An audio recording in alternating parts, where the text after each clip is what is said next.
I did something crazy. You know how people talk about stepping out on faith? Well, I jumped off. Real talk. It's been the scariest and most rewarding thing I've ever done. Long story short, I had to cut off a lucrative stream of income, and I mean lucrative, and replace it with faith. How crazy does that sound? Well, it don't really matter how crazy it sounds to you because it was robbing my peace. I was dependent on it, and it was turning into my God. So that's how I knew it was time, but to remove a stream of income and not replace it with something was all out scary. But God came through for you, girl. He's been blessing me in so many ways. So I used to pay bi-weekly on a mortgage in California. And when I called the bank and asked them, do I owe the other half? Not only did they say I don't owe the other half, but the first half of the mortgage went on the principal. Won't he do it? Now you might say this is ironic, but I say it's God. When I was dependent on that money, we kept bouncing in the bank. But since I let it go, we got money in the bank, y'all. Won't he do it? My baby went to the hospital and had some x-rays taken. Long story short, he's fine, nothing's wrong with him. But we do have a bill.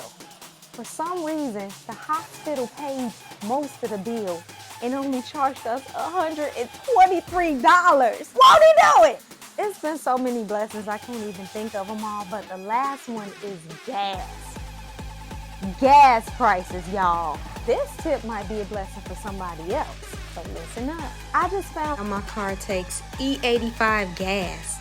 If you don't know what that means, it means my gas is a whole dollar less than yours. And you know we'll drive 10 miles just to get 10 cents off. I'm racking up like a whole dollar. Now this is crazy because my brother has this type of car that takes this type of gas. And when he told me about it, I'm like, how can I be down? And he was like, well, your car just gotta take that kind of gas. I don't know. So I went to this one gas station and they was out of gas. And it forced me to go to the one that my brother goes to. And that's when Holy Spirit changed my whole world. Holy Spirit was like, look at your gas cap. When I look, y'all, why my gas cap say E85 gas? Won't he do it? So I'm sharing this praise report with y'all because I was so scared to jump out on faith and trust God and not have a backup plan financially.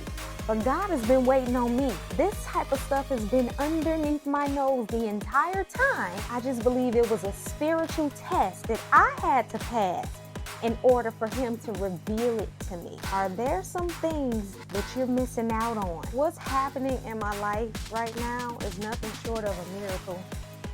Oh man, I forgot to tell y'all about the miraculous money that just popped up in my bank account. The government apparently just gave some people some money and it was over $1,000. Won't he do it? I feel like I had to record this message because it's scary to make the right choice. But I must say this, now that I've jumped off on faith, I'm seeing all of the different ways that God is coming through for me. It's not even scary anymore. It's actually pretty exciting. Won't he do it?